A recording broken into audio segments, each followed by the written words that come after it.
En el Nuevo Testamento de su Biblia busque la Epístola de Santiago, capítulo 1, los versos 19 y 20.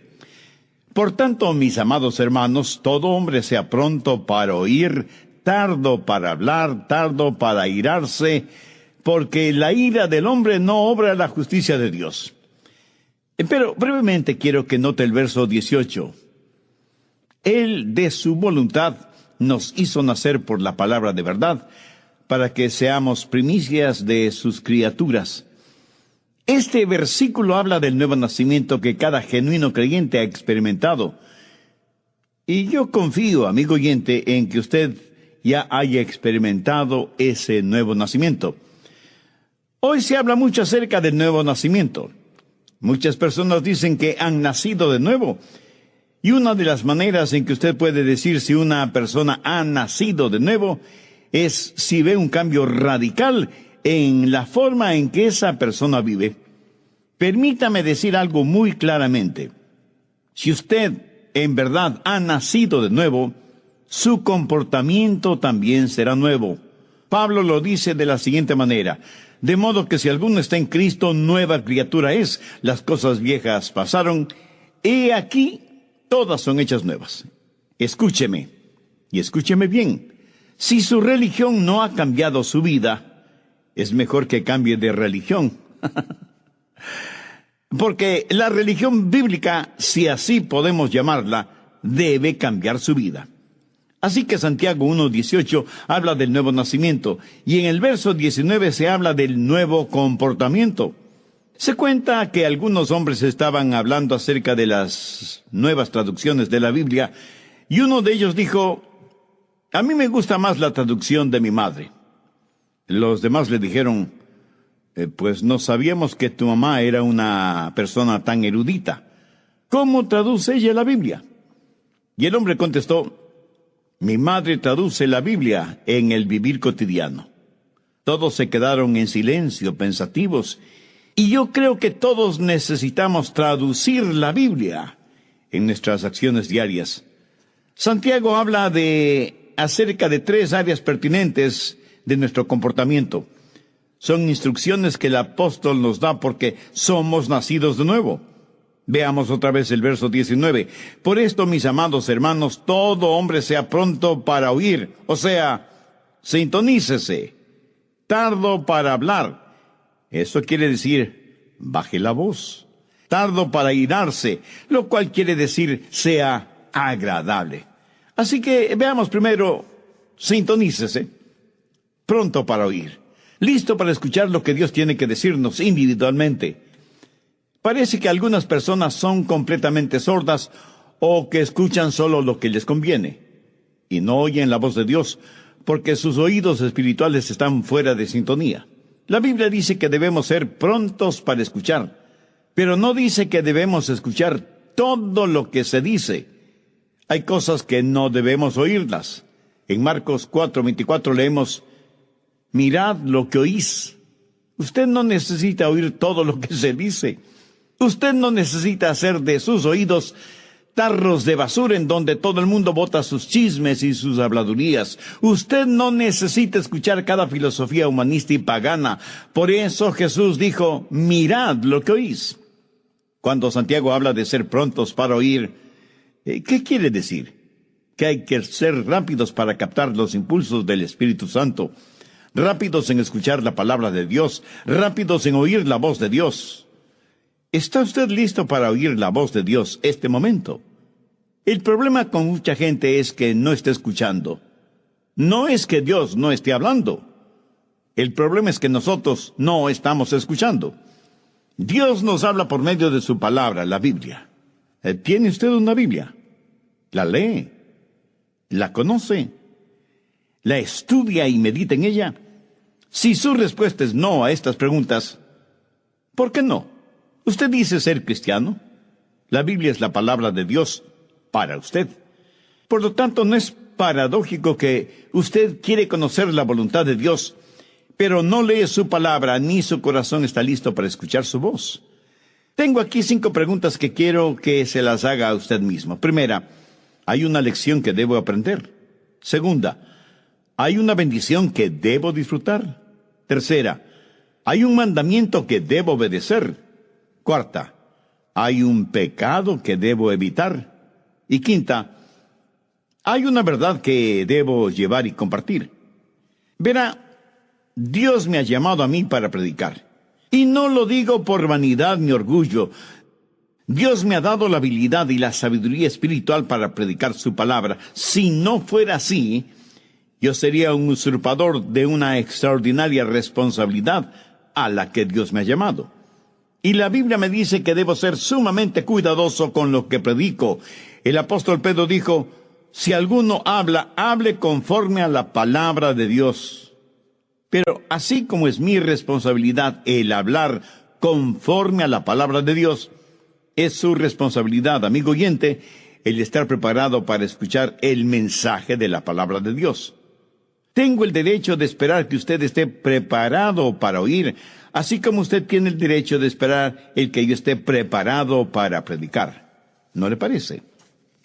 Sí, yo sé que no soy el mejor predicador del mundo y estoy muy convencido de esa realidad.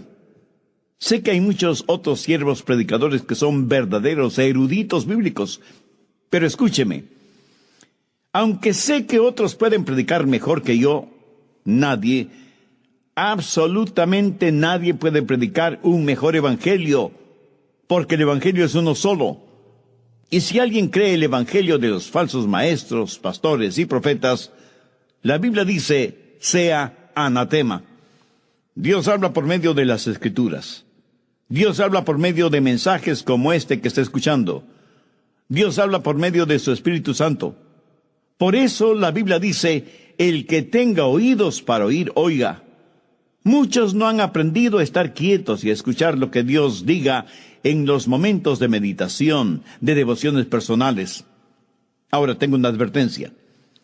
Cuando usted tiene realmente su momento devocional con Dios, el diablo le atacará con toda la artillería del infierno, porque él no quiere que usted tenga esa comunión espiritual, ese compañerismo íntimo con Dios. Él no quiere que usted aprenda a decir, habla, Señor, que tu siervo escucha. ¿Le gusta a usted conversar con alguien que acapara la conversación? Muchos de nosotros somos egoístas cuando se trata de la oración. En vez de tratar de escuchar a Dios, queremos, casi demandamos que Dios nos escuche. En la sociedad actual en la cual vivimos, nos hemos llenado de tanto ruido infernal y mundano que casi desconocemos lo que es un tiempo de quietud, de silencio en la presencia de Dios. Y cuando visitamos Israel, al cruzar por unos campos de pastoreo, el guía nos dijo, a estos campos vienen los pastores con sus ovejas para que se alimenten, exactamente como lo hacían los pastores hace ya más de 2000 años, pero con una diferencia. Los pastores de antaño por lo general tenían una flauta, en la cual interpretaban hermosas melodías mientras las ovejas se alimentaban. Hoy en día tienen radios transistores y iPods para escuchar lo que se les antoja escuchar, sea bueno o malo. Y yo, sonriendo, pensé, si David hubiera tenido uno de estos modernos inventos, estoy seguro que no hubiera escrito el Salmo 23.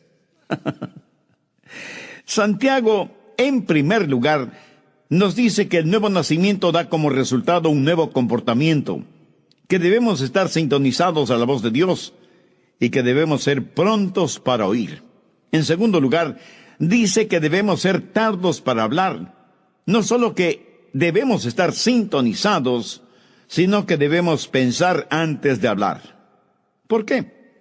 Porque la verdad es que en general hablamos demasiado. Abrimos muchas cosas por equivocación, pero no tan frecuentemente como la boca. Es como si el apóstol estuviera diciendo, no hablen tanto como están acostumbrados a hacerlo. Busque Proverbios 10:19. En las muchas palabras no falta pecado, mas el que refrena sus labios es prudente. Matemáticamente existe la posibilidad de que mientras más hable, más pronto está a pecar con su boca. En Proverbios 17:27 y 28 leemos, el que ahorra sus palabras tiene sabiduría, Aún el necio cuando calla es contado por sabio. El que cierra sus labios es entendido. Muchos de nosotros nos metemos en problemas cuando hablamos. Por eso es mejor tener la boca cerrada. Eclesiastés 5:3 dice: porque de la mucha ocupación viene el sueño, y de la multitud de palabras la voz del necio. Mientras más una persona habla, a veces más proclama la necedad de su corazón. Alguien dijo que es mejor tener la boca cerrada y dejar que los demás piensen que uno es un tonto, que comenzar a hablar y remover cualquier duda al respecto. Los rabinos suelen decir y señalar que el hombre tiene 2 oídos y una boca. Los oídos siempre deben estar abiertos y la boca cerrada, reteniendo en esa bóveda, tras los barrotes de marfil que son los dientes, a la lengua. Debemos escuchar 2 veces más de lo que hablamos, pero la realidad es todo lo contrario. Mateo 12:36. Mas yo os digo que de toda palabra ociosa que hablen los hombres, de ellas darán cuenta en el día del juicio. Escuche, Jesús no está diciendo que no debemos tener conversaciones agradables o compartir un momento de humor sano. Él habla de palabras improductivas, denigrantes, hirientes, groseras, maldicientes. En Santiago 2:17 leemos: así también la fe, si no tiene obras, es muerta en sí misma. La palabra muerta en este versículo es la palabra ociosa de Mateo 12:36. ¿Qué quiere decir esto? Que es improductiva, que no contribuye para nada, que es desanimadora en vez de edificadora. Prácticamente lo que Jesús dice es que si las palabras que decimos no ayudan, no edifican, sino que más bien son destructivas, y que de cada una de esas palabras daremos cuenta en el día del juicio. Aún el humor adecuado puede ser usado para romper el hielo en cualquier reunión, y puede ser agradablemente beneficioso. Pero el humor usado como burla o sarcasmo es denigrante. Dios no quiere que seamos agresivos ni groseros usando el humor. A veces hablamos de las cosas sagradas con labios mundanos y profanos. En el capítulo 13 de Mateo, los fariseos habían acusado a Jesús de que echaba fuera a los demonios por el poder de Beelzebú, el príncipe de los demonios. Por eso Jesús dio una advertencia. No es una advertencia contra palabras sabias y edificantes, sino contra palabras acusatorias dichas seriamente. ¿Ha pensado alguna vez en el daño que causan las palabras necias? ¿Sabe cuántos hogares han sido destrozados por palabras y expresiones inconvenientes? ¿Cuánta gente inocente ha sido enviada a la cárcel por las palabras deshonestas o el testimonio falso de otros? ¿Cuántos corazones han sido destrozados por promesas o palabras falsas? ¿Cuántas iglesias se han dividido por las palabras de unos contra otros? ¿Cuántas almas se han perdido porque la gente no ha aprendido a controlar sus lenguas? Una de las marcas de una persona nacida de nuevo es que su lengua está bajo el control del Espíritu Santo. Y la misma Biblia, que nos dice que seamos prontos para escuchar, nos dice que debemos ser tardos para hablar. Y las dos cosas son mutuamente incompatibles. Hay una antigua rima infantil que dice: el viejo búho vivía en un roble. Mientras más veía, menos hablaba. Mientras menos hablaba, más escuchaba. ¿Y por qué no podemos ser como ese viejo búho? ¿Lo ve? Ese sabio búho había aprendido a escuchar. Muchos de nosotros nos asombraríamos de saber lo mucho que hablamos, y nos asombraríamos mucho más al saber que podemos hacer mucho bien a los demás, con menos de la mitad de lo que dijimos en todo el día.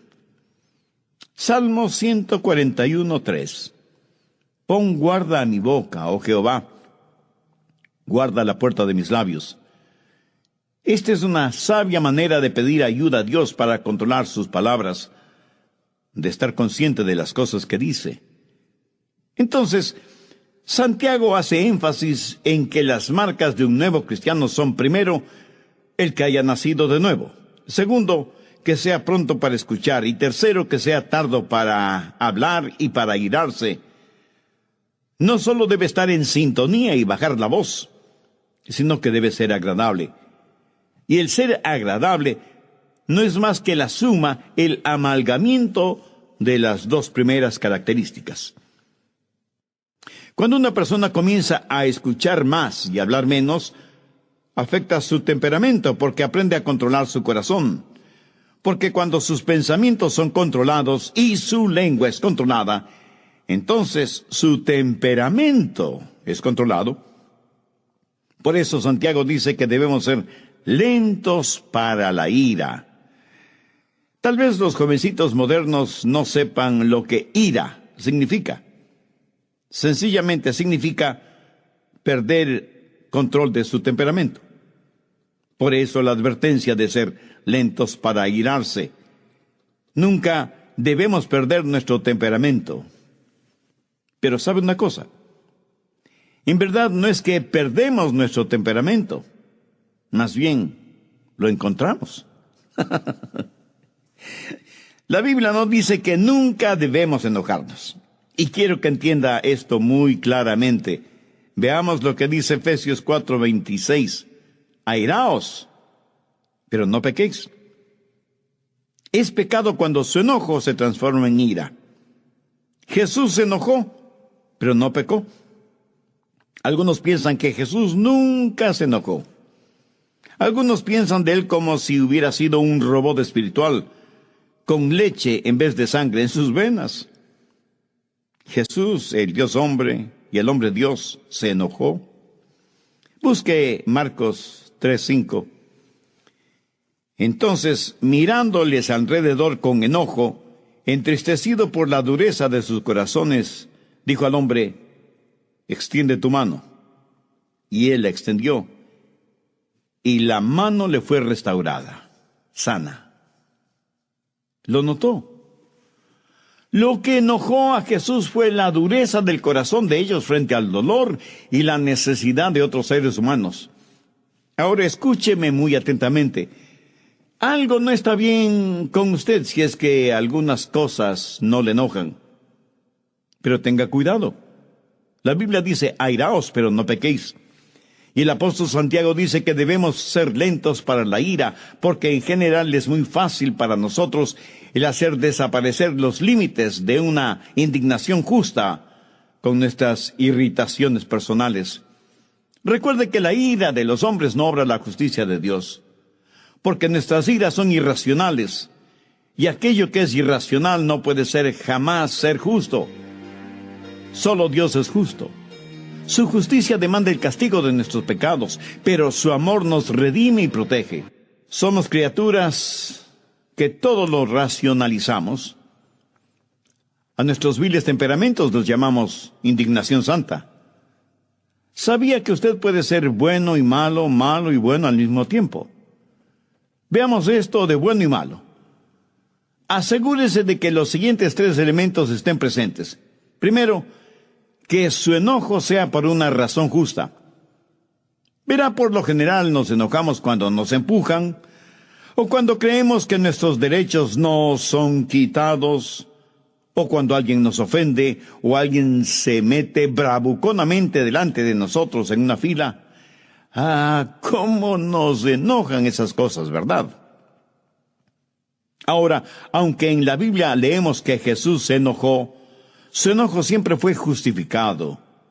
No hay ninguna expresión derogatoria contra otras personas, excepto los fariseos y los publicanos.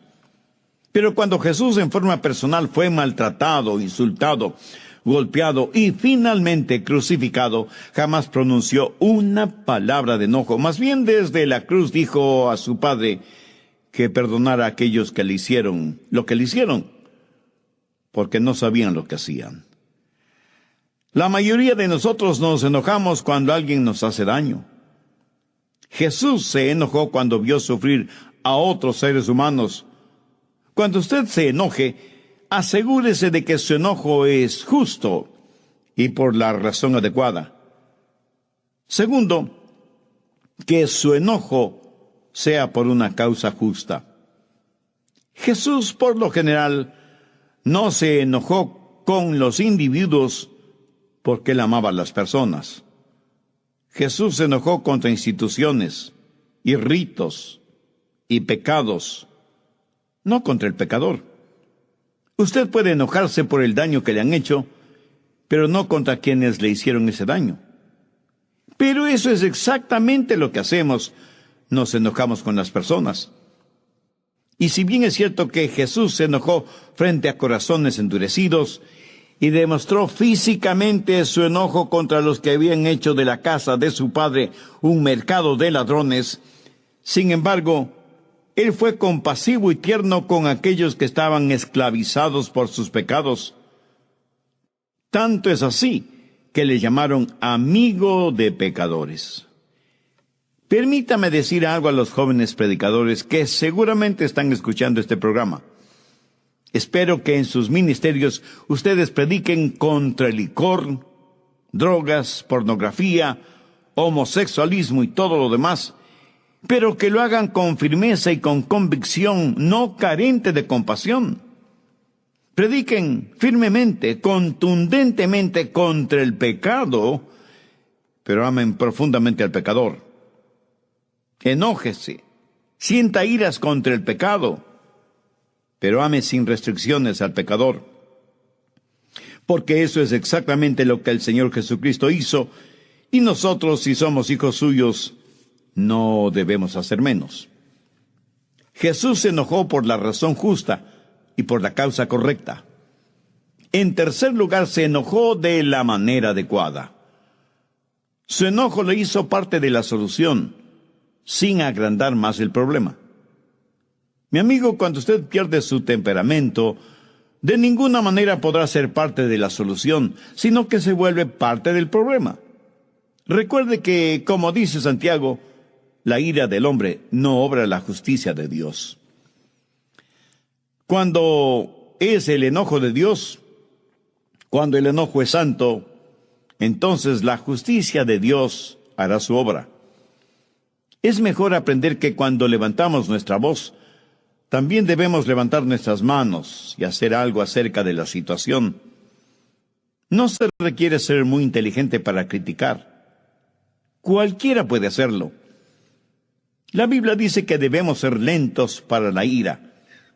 Al respecto, tenga mucho cuidado, porque hay muchas formas de disipación que pueden hacer daño a su testimonio, matar su influencia y revelar su carácter, mucho más que su enojo o su temperamento tipo fósforo. ¿Quiere que le diga lo que la Biblia dice acerca de su temperamento? ¿Y qué es lo que eso prueba acerca de usted? Si usted tiene un fusible cortito, si usted es la clase de persona que explosiona por cualquier cosita, primero, usted es una persona que tiene una mente necia. Busque Eclesiastés 7:9. No te apresures en tu espíritu a enojarte, porque el enojo reposa en el seno de los necios. Y no vaya por ahí haciendo flamear su orgullosa superioridad intelectual, porque la Biblia dice que si usted es dado al enojo, usted no es nada más que un necio. Segundo, usted es una persona de carácter débil. Proverbios 16:32. Mejor es el que tarda en airarse que el fuerte, y el que se enseñorea de su espíritu que el que toma una ciudad. Algunos piensan que ser rápidos para enojarse y tener un temperamento violento es una señal de fortaleza. Algunos son verdaderos bravucones en sus casas, rompiendo y tirando las cosas al suelo, golpeando a sus esposas e hijos, manejando su vehículo como un verdadero maniático cuando otro vehículo se le cruza súbitamente en la carretera. Lo que usted considera una señal de fortaleza En realidad es un signo de infantilidad, de falta de madurez. Actúa como un bebé con un ataque temperamental. ¿Qué es lo que dice Eclesiastés 16:32? Mejor es el que tarda en airarse que el fuerte, y el que se enseñorea de su espíritu, que el que toma una ciudad. Cuando usted se enoja y pierde el control, está abriendo la puerta a toda clase de pecados que normalmente no los cometería. Dice cosas que usted sabe que no debe decirlas, y hace cosas que usted sabe no debe hacerlas. Busque Proverbios 29:22. El hombre iracundo levanta contiendas, y el furioso muchas veces peca. Cuando usted está furioso, sus pecados se van a multiplicar más de lo que usted piensa. Hará cosas negativas que ya no podrá deshacer. Dirá palabras que usted haría lo que fuera para no haberlas dicho.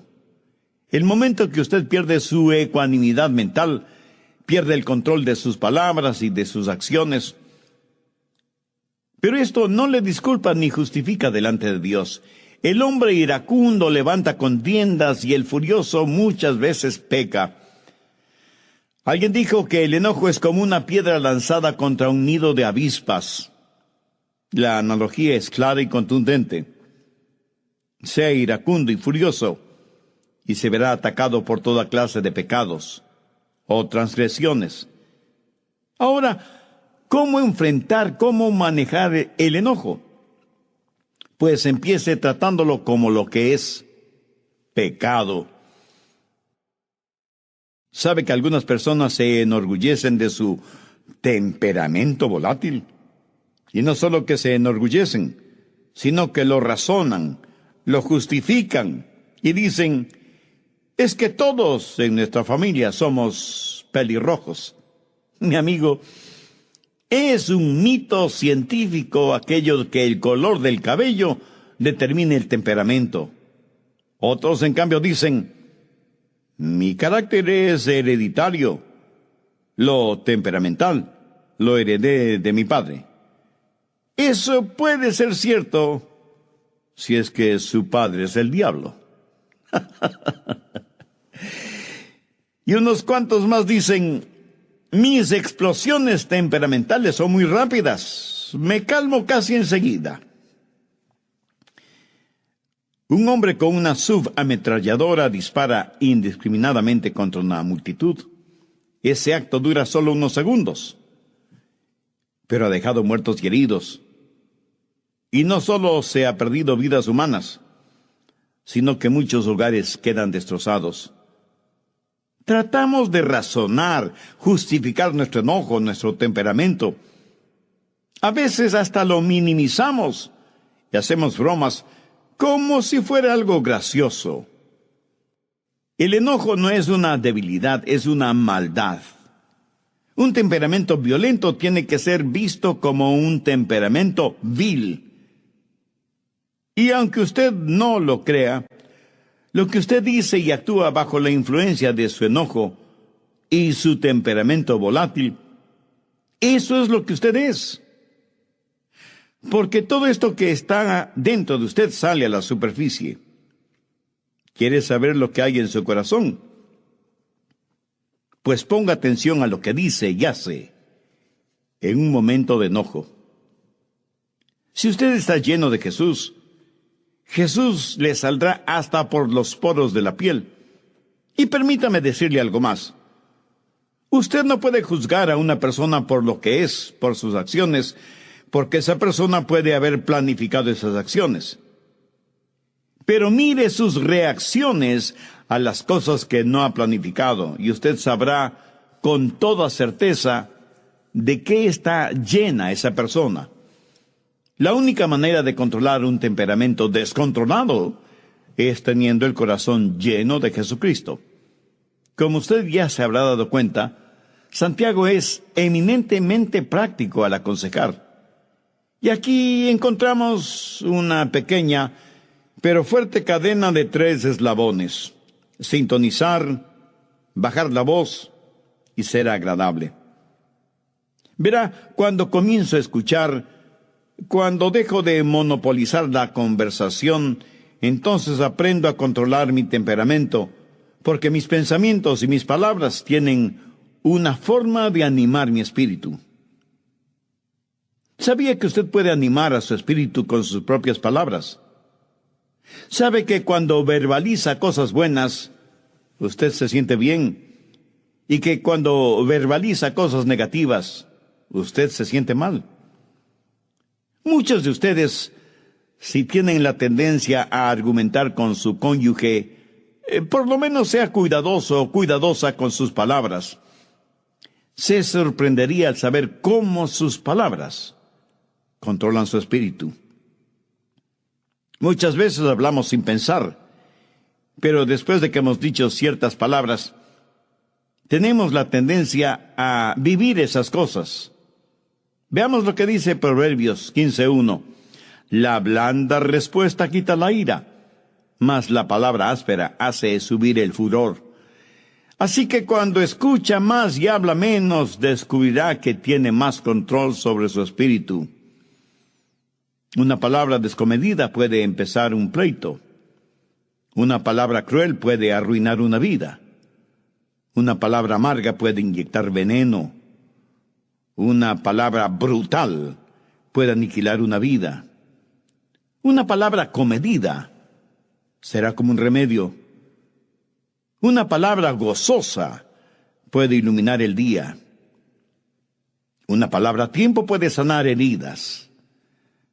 Una palabra de amor es una palabra bendecida.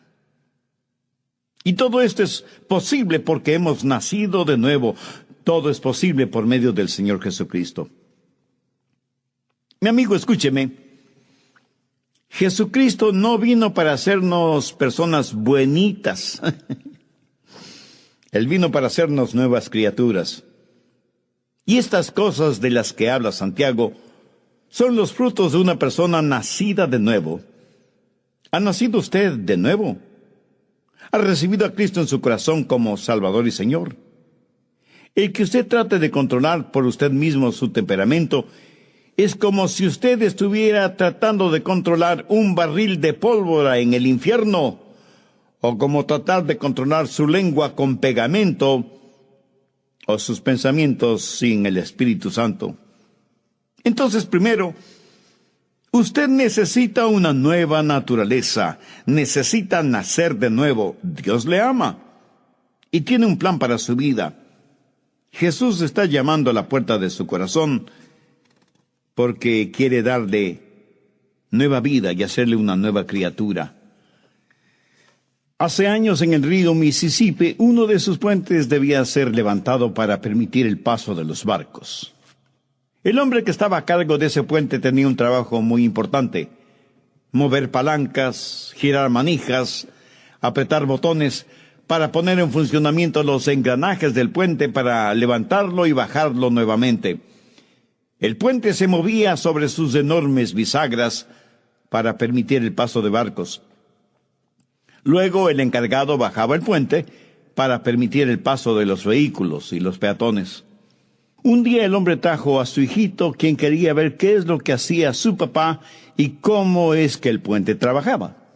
El papá hizo su trabajo y los engranajes comenzaron a moverse y a levantar el puente para permitir el paso de un gran barco. Luego tenía que bajarlo rápidamente porque se aproximaba un tren de pasajeros. Pero cuando el puente estaba bajando, su hijito cayó a las aguas del río. El niño gritaba pidiendo que su papá le ayudara. El hombre sabía que no podía abandonar su puesto de trabajo, ni mucho menos los controles del puente.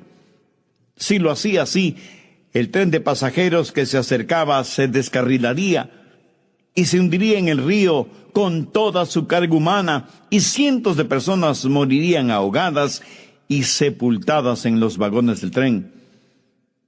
El hombre tuvo que tomar una decisión.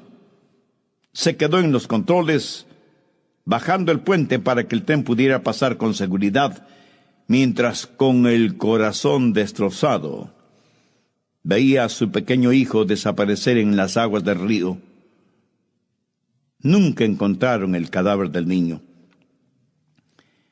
Y cuando escuché esta historia, pensé en todas las personas que estaban en el tren, que vieron al hombre manejando los controles del puente, que agitaron sus manos y le sonrieron, y que nunca supieron el precio que ese hombre tuvo que pagar para salvarles.